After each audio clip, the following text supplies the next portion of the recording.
Muy buenos días, queridas hermanas, que el Señor les bendiga. Soy Citlali Ríos y quiero compartir con ustedes pues este tema tan interesante, tan importante que es Siguiendo a Cristo.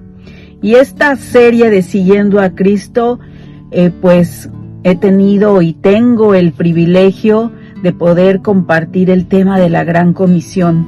Justamente estaba leyendo este clásico pasaje de Mateo 28:19, donde hay un mandato claro, donde hay una palabra bastante desafiante, digamos. Y mientras estaba leyendo este pasaje, me vino otro a la mente, y eso es lo hermoso de ese tiempo con Dios, es lo hermoso de la palabra, que nosotros pensamos, bueno, voy a escoger tal pasaje para poder compartir un poquitito de este tema tan importante, pero como les digo, vino a mi mente Juan capítulo 20, versículo 21. Es más, es tan interesante que antes de este mandato, antes que este episodio de la Gran Comisión, se lleva a cabo algo muy importante, que es la resurrección de Jesús. Y en esa resurrección, ¿verdad?, ocurre cosas muy importantes, como una base, un fundamento.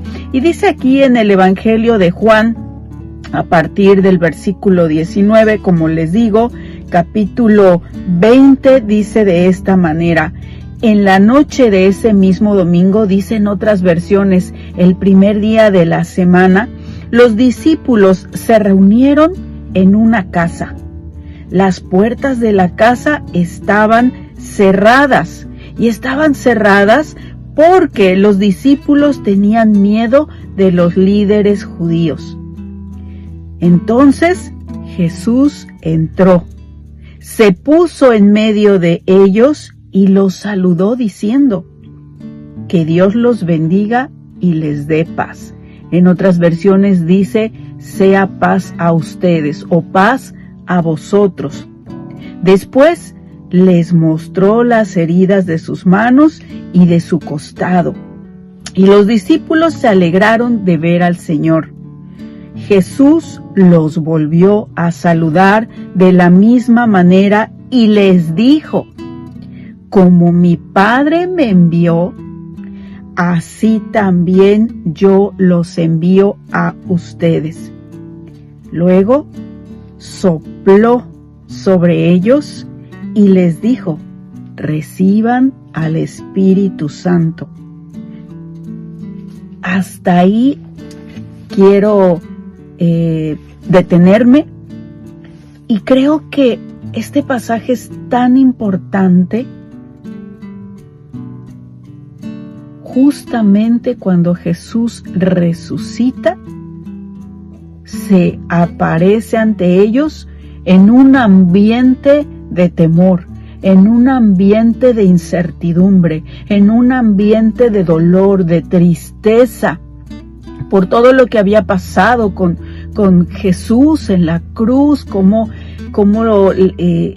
toda la transición de dolor, toda la transición de ese viacrucis, de esa resurrección también, ¿verdad? Que como bien sabemos, a las mujeres no les creyeron, y sin embargo el Señor fue mostrando ciertas pruebas, y dice: y se apareció. Ahí ya me llama la atención, se apareció. Entonces, algo muy importante dentro de este pasaje, dice: como el Padre me envió. O sea que nos habla de que Él vino a poner un ejemplo, de que Él vino a enseñarnos, y nos pide que así como el Padre le envió, dice: así también yo los envío. Y en medio de todo esto, la manera en cómo Él se presenta, no nos envía solos, no nos envía como desarmados, digámosle así. Él nos envía con el poder de su Espíritu Santo. empoderados, esa es la palabra, empoderados. Y entonces, ¿verdad? Hay algo muy importante conectando este pasaje con Mateo 28, que en algunas versiones le llaman la Gran Comisión, en otras versiones le llaman el encargo, ¿verdad? El encargo de Jesús a sus discípulos. Por ahí decimos en México, cuando hay algo importante, ahí te encargo que veas tal cosa, ahí te encargo que hagas tal cosa. ¿Y cuál era el encargo?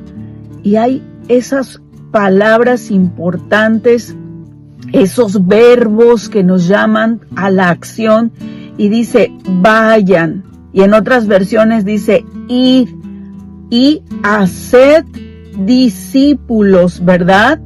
Bautizándolos. Y no solamente bautizándolos, enséñales, ¿verdad? ¿A qué?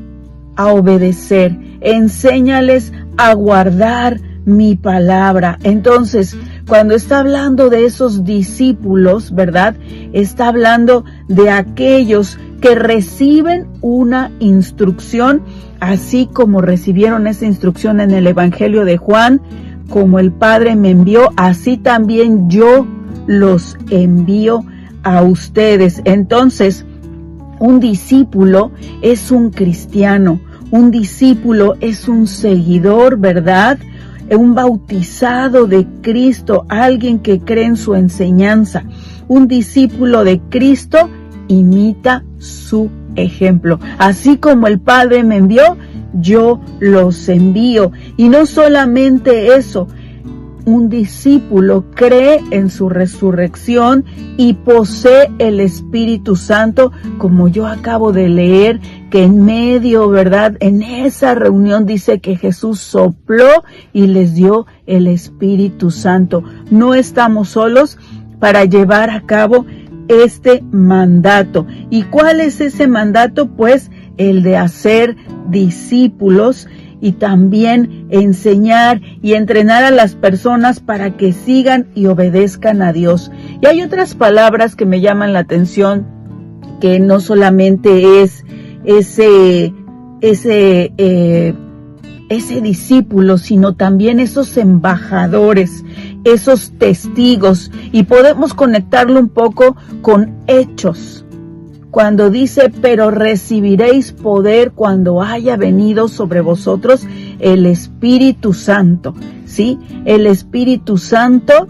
Entonces, otra vez volvemos a recordar que Él nos empodera, porque ahí en Mateo 28:19 dice, bautizándolos en el nombre del Padre, del Hijo y del Espíritu Santo. Hace esa alusión a la Trinidad. Entonces, es algo bien interesante. Y dice rápidamente en Lucas, ¿verdad? 4:18, dice de esta manera, ¿a qué tenemos que ir? O sea, se oye muy bonito la Gran Comisión, se oye muy bonito enseñarles y guardar y bautizarlos, pero ¿cuál era justamente esa misión de Jesús? ¿Cuál era esa cosa tan importante? Así como el Padre le envió, dice, yo los envío. ¿Y cuál era su misión de Jesús?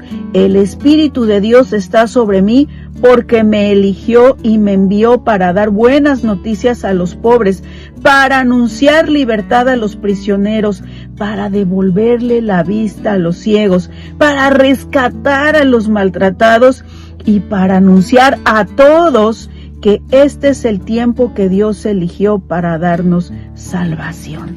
Y ese es, dicen acá en Paraguay, el caracú, el centro, el cerebro de esa gran comisión. Id y haced discípulos. Así como el Padre me envió, dijo el Señor Jesús, ese Jesús resucitado y glorificado, yo los envío. Que el Señor les bendiga, queridas bienaventuradas.